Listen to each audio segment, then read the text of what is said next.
BBS দ্বিতীয় বর্ষের সুপ্রিয় ছাত্রীদের অনলাইন ভিডিও ক্লাসে স্বাগত জানাচ্ছি। আমি সুফিয়া মিতুল ম্যাডাম, ব্যবস্থাপনা বিভাগ, আগ্রাবাদ মহিলা কলেজ। আমাদের আজকের আলোচনার বিষয়বস্তু হচ্ছে পণ্যের মালিকানা হস্তান্তর। গত ক্লাসে আমি আলোচনা করেছিলাম অনির্ধারিত পণ্যের ক্ষেত্রে কিভাবে পণ্যের স্বত্ব বা মালিকানা বিক্রেতার নিকট থেকে ক্রেতার নিকট হস্তান্তরিত হয়। কেমন? আজকে আমরা আলোচনা করব নির্দিষ্ট বা নির্ধারিত পণ্যের স্বত্ব বা মালিকানা কিভাবে বিক্রেতার নিকট থেকে ক্রেতার নিকট হস্তান্তরিত হয়। ঠিক আছে? তো আমরা জানি নির্দিষ্ট পণ্য কি? নির্দিষ্ট পণ্য হচ্ছে চুক্তি করার সময় যে পণ্য চিহ্নিত করা যায় বা যে পণ্য শনাক্ত করা যায় এবং উভয় পক্ষই অর্থাৎ ক্রেতা বিক্রেতা পণ্যের পরিচিতি সুস্পষ্টভাবে বুঝতে পারে, সেই পণ্যকে আমরা এক কথায় বলবো নির্দিষ্ট পণ্য। তাহলে নির্দিষ্ট বা নির্ধারিত পণ্যের স্বত্ব বা মালিকানা কিভাবে হস্তান্তরিত হয় সেটা নিয়ে আমরা এখন আলোচনা করব। তাহলে আসুন, নির্দিষ্ট বা নির্ধারিত পণ্যের চুক্তির ক্ষেত্রে উভয় পক্ষের ইচ্ছানুসারে পণ্যের স্বত্ব হস্তান্তরিত হয়। উভয় পক্ষ বলতে এখানে ক্রেতা বিক্রেতাকে বোঝানো হচ্ছে, অর্থাৎ তারা যে সময়ে স্বত্ব হস্তান্তর করতে ইচ্ছা করবে ঠিক সেই সময়ে পণ্যের স্বত্ব বা মালিকানা বিক্রেতার কাছ থেকে ক্রেতার নিকট হস্তান্তরিত হবে। তো এক্ষেত্রে উভয় পক্ষের ইচ্ছা নির্ণয় করার জন্য চুক্তির ভাষা, চুক্তির শর্ত, উভয় পক্ষের আচরণ, পারিপার্শ্বিক অবস্থা এগুলো বিবেচনা করতে হয়। কিন্তু যদি হ্যাঁ তাদের ইচ্ছা যদি কোনোভাবেই বোঝা না যায়, সেক্ষেত্রে যে নিয়মগুলো বা যে বিধানগুলো প্রযোজ্য হবে। আমি আবারও বলছি, কিন্তু যদি ক্রেতা বিক্রেতা উভয় পক্ষের ইচ্ছা কোনো মতেই বোঝা না যায়, তাহলে যে সমস্ত নিয়ম, যে সমস্ত বিধান প্রযোজ্য হবে, তার প্রথমটা হচ্ছে পণ্য অর্পণযোগ্য অবস্থায় থাকলে। এটা 1930 সালের পণ্য বিক্রয় আইনের 20 ধারায় বলা আছে। কি বলা আছে দেখো, অর্পণযোগ্য অবস্থায় আছে এরূপ কোনো নির্দিষ্ট পণ্য বিক্রয়ের জন্য শর্তহীন চুক্তি হলে চুক্তি সম্পাদনের সঙ্গে সঙ্গে পণ্যের স্বত্ব বা মালিকানা আহ, ক্রেতার নিকট হস্তান্তরিত হবে। আমি আবারও বলছি, অর্পণযোগ্য অবস্থায় আছে এরূপ কোনো নির্দিষ্ট পণ্য বিক্রয়ের জন্য শর্তহীন চুক্তি হলে চুক্তি সম্পাদনের সাথে সাথে পণ্যের স্বত্ব ক্রেতার কাছে হস্তান্তরিত হবে। তাহলে অর্পণযোগ্য অবস্থাটা কি? অর্পণযোগ্য অবস্থা বলতে পণ্য বিক্রয় আইনে 2-3 ধারায় বলা আছে যে পণ্যের এমন অবস্থাকেই বোঝানো হবে যেটা চুক্তি অনুযায়ী ক্রেতা গ্রহণে বাধ্য। ঠিক আছে? তাহলে এক্ষেত্রে মূল্য পরিশোধের সময় বা পণ্য অর্পণের সময় বা উভয়ের সময় স্থগিত রাখা হয়েছে কিনা সেটা কিন্তু বিবেচনা করা হবে না। যেমন একটা উদাহরণ দিলে তোমাদের ক্লিয়ার হবে, সেটা হচ্ছে 1 মাস পরে মূল্য প্রদত্ত হবে এই শর্তে ক 500 টাকায় ক্ষয়ের ঘোড়া ক্রয়ের প্রস্তাব দেয়। তাহলে ক হচ্ছে এখানে ক্রেতা আর খ হচ্ছে বিক্রেতা। আমি আবারও বলছি, 1 মাস পরে মূল্য প্রদত্ত হবে এই শর্তে ক 500 টাকায় ক্ষয়ের ঘোড়া ক্রয়ের প্রস্তাব দেয়। বিক্রেতা খ এতে স্বীকৃতি দেয়। স্বীকৃতির বা চুক্তির সঙ্গে সঙ্গে কয়ের নিকট ঘোড়াটির স্বত্ব হস্তান্তরিত হবে। তাহলে কি বলছে যে চুক্তি হওয়ার সাথে সাথে বা চুক্তিতে স্বীকৃতি দেওয়ার সাথে সাথে মালিকানা বিক্রেতার কাছ থেকে ক্রেতার কাছে হস্তান্তরিত হবে। ঠিক আছে? এবার আসো দ্বিতীয় পয়েন্ট, অর্পণযোগ্য অবস্থায় আনার জন্য বিক্রেতার কিছু করণীয় থাকলে। অর্পণযোগ্য অবস্থায় নাই এরূপ কোনো নির্দিষ্ট পণ্য বিক্রয়ের চুক্তি হলে, অর্থাৎ পণ্যটি অর্পণযোগ্য অবস্থায় নাই এরকম নির্দিষ্ট কোনো পণ্য বিক্রয় যদি চুক্তি হয় এবং চুক্তির পর পণ্যটি অর্পণযোগ্য অবস্থায় আনার জন্য বিক্রেতাকে যদি কোনো কাজ করতে হয় বা বিক্রেতাকে যদি কিছু করতে হয়, তবে ওই কাজ না করা পর্যন্ত এবং ক্রেতাকে তার নোটিশ না দেওয়া পর্যন্ত পণ্যের স্বত্ব হস্তান্তরিত হবে না। তাহলে কি বলছে, পণ্য অর্পণযোগ্য অবস্থায় নাই এরকম কোন নির্দিষ্ট পণ্য বিক্রি যদি চুক্তি হয়ে থাকে এবং চুক্তি হয়ে গেছে, চুক্তির পর পণ্যটি অর্পণযোগ্য অবস্থায় আনার জন্য বিক্রেতাকে যদি কোনো কাজ করতে হয়, তবে সেই কাজ না করা পর্যন্ত এবং ক্রেতাকে অবহিত না করা পর্যন্ত পণ্যের স্বত্ব ক্রেতার কাছে হস্তান্তরিত হয় না। যেমন এখানে একটা উদাহরণ আছে, দোকানে গিয়ে একটি সাইকেল কেনে, সাইকেলটি নির্দিষ্ট, কিন্তু সাইকেলটির একটি টায়ার পুরানো হওয়াতে তার পরিবর্তে নতুন টায়ার লাগানোর শর্ত থাকে। তাহলে নতুন টায়ার না লাগানো পর্যন্ত এবং লাগানো হলে সেটা ক্রেতা কে না জানানো পর্যন্ত সাইকেলটির স্বত্ব কয়ের নিকট হস্তান্তরিত হবে না। তাহলে তোমাদের ক্লিয়ার হয়েছে? এটা 1930 সালের পণ্য বিক্রয় আইনের 21 ধারায় বলা আছে। এবার তৃতীয় পয়েন্টে আমরা আসি, পণ্যের মূল্য নির্ধারণের জন্য বিক্রেতাকে কিছু করতে হয়।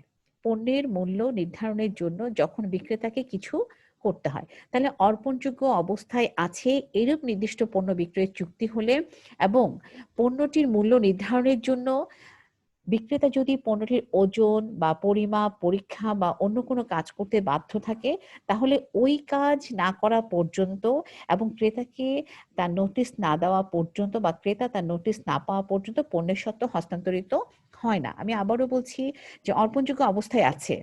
ঠিক আছে?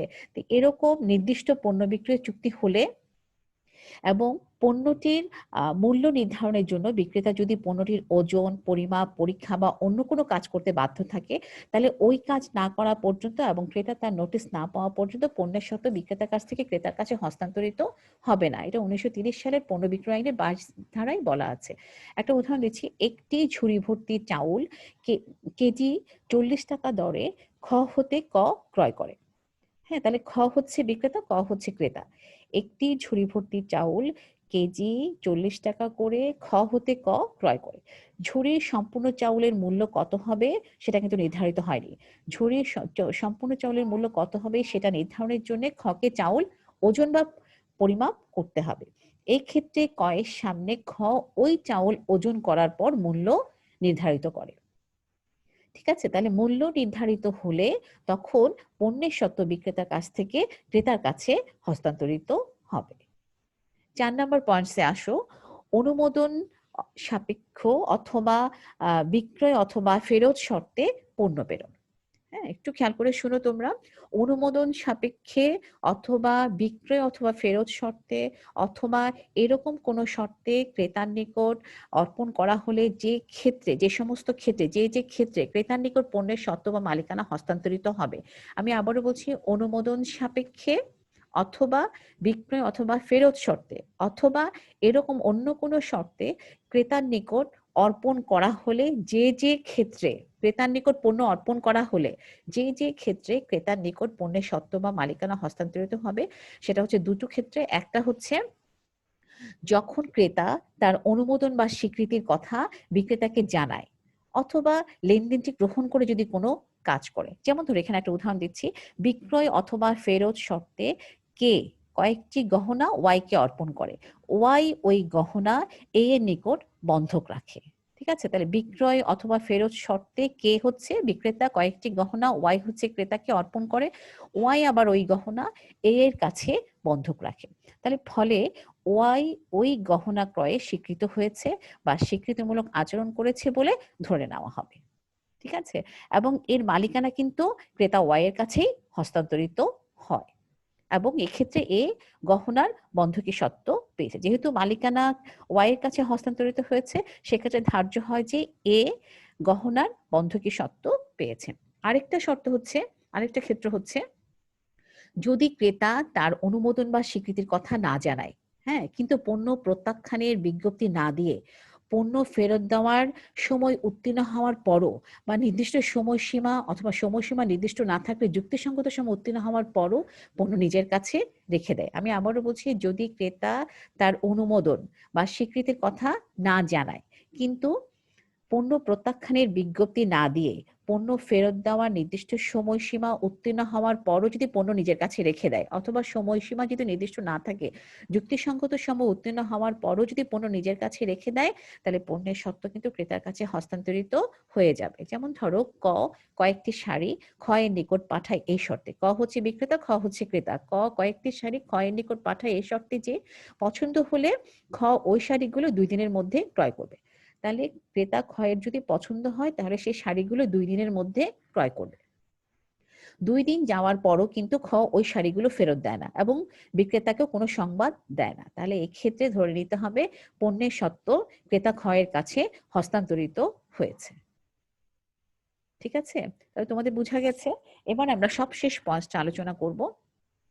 যে ক্ষেত্রে বিক্রেতা বিলি ব্যবস্থার অধিকার সংরক্ষণ করে। তাহলে এখানে কি বলছে দেখো, এটা ১৯৩০ সালের এর আগের পয়েন্টটা ছিল ১৯৩০ সালের পণ্য বিক্রয় আইনের ২৪ ধারা। এখন যে পয়েন্টটা বলছে সেটা হচ্ছে ১৯৩০ সালের পণ্য বিক্রয় আইনের ২৫(১) ধারা। নির্দিষ্ট পণ্য বিক্রি চুক্তির কয়েকটি ক্ষেত্রে বিক্রেতা শর্ত পূরণ সাপেক্ষে পণ্যের বিলি ব্যবস্থার অধিকার সংরক্ষণ করতে পারে। আমি আবারও বলছি, নির্দিষ্ট পণ্য বিক্রি চুক্তির কয়েকটি ক্ষেত্রে বিক্রেতা শর্ত পূরণ সাপেক্ষে পণ্যের বিলি ব্যবস্থার বা বন্টন ব্যবস্থার অধিকার সংরক্ষণ করতে পারে। এসব ক্ষেত্রে ক্রেতা কর্তৃক শর্ত পালিত না হলে পণ্যের সত্ত্ব হস্তান্তরিত হয় না। তাহলে কি বলছে, এসব ক্ষেত্রে ক্রেতা যদি শর্ত পালন না করে তাহলে পণ্যের সত্ত্ব কিন্তু ক্রেতার কাছে হস্তান্তরিত হয় না। যদিও বা ক্রেতার নিকট পণ্য পৌঁছাবার উদ্দেশ্যে কোনো বাহকের নিকট পণ্য অর্পণ করা হয়েছে অথবা কোনো গচ্ছিত গ্রহীতার নিকট পণ্য অর্পণ করা হয়েছে, এতদূর সত্ত্বেও কিন্তু পণ্যের সত্ত্ব ক্রেতার কাছে হস্তান্তরিত হবে না। তো দুটো ক্ষেত্রে বিক্রেতা বিলি ব্যবস্থার অধিকার সংরক্ষণ করতে পারে। একটা হচ্ছে জ্বালানি রসিদ, বিল অফ লেডিং বা রেলওয়ে রসিদে বিক্রেতার আদেশে পণ্য প্রদেয় এরূপ শর্ত বিক্রেতা যদি উল্লেখ করে। হ্যাঁ, আমি আবারও বলছি, এটা 25(2) ধারায় বলা আছে, জ্বালানি রসিদ বা রেলওয়ে রসিদে বিক্রেতার আদেশে পণ্য প্রদেয় এরূপ শর্ত যদি বিক্রেতা উল্লেখ করে, তাহলে এক্ষেত্রে কিভাবে ক্রেতার কাছে পণ্যের সত্ত্ব হস্তান্তরিত হবে? ক্রেতা কর্তৃক যদি মূল্য প্রদত্ত হয়, ক্রেতা যদি রসিদের স্বীকৃতি দেয়, তাহলেই কিন্তু কি হবে, পণ্যের মালিকানা বা সত্ত্বটা বিক্রেতার কাছ থেকে ক্রেতার কাছে হস্তান্তরিত হবে। আরেকটা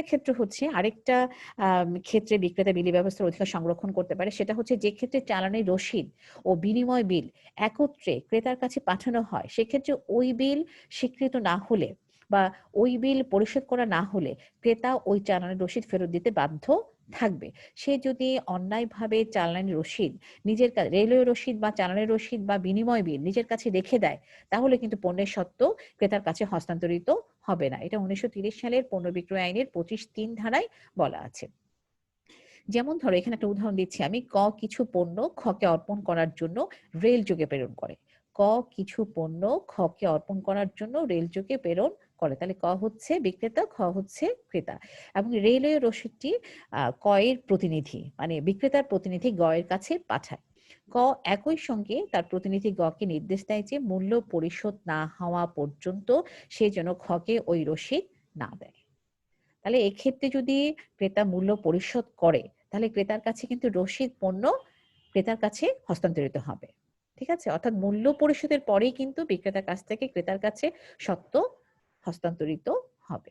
তাহলে দুটো ক্ষেত্রে বিক্রেতা বিলি ব্যবস্থার অধিকার সংরক্ষণ করতে পারে, যেটা 1930 সালের পণ্য বিক্রয় আইনের 25(2) ধারায় একটা বলা আছে, আর একটা বলা হচ্ছে 25(3) ধারায়। তাহলে আজকে আমরা যেটা আলোচনা করলাম সেটা হচ্ছে নির্দিষ্ট বা নির্ধারিত পণ্যের সত্ত্ব হস্তান্তর। গত ক্লাসে আমরা আলোচনা করেছিলাম অনির্ধারিত পণ্যের সত্ত্ব হস্তান্তর কিভাবে বিক্রেতার কাছ থেকে ক্রেতার কাছে হস্তান্তরিত হয়।